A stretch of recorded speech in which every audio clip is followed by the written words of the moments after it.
सदा सत्स्वरूपं चिदानन्दकन्दं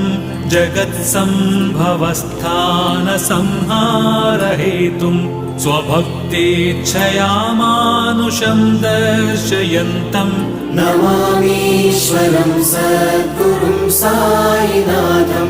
नमामीश्वरं सद्गुरुं साईनाथम् भवध्वान्तविध्वंसमार्ताण्डमीड्यं मनोवागतीतं मुनिर्ध्यानगम्यं जगद्व्यापकं निर्मलं निर्गुणं त्वां नमामीश्वरं सद्गुरुं साईनाथं नमामीश्वरं सद्गुरुं साईनाथम् भवाम्बोधिमग्नार्दितानां जनानां स्वपादाश्रितानां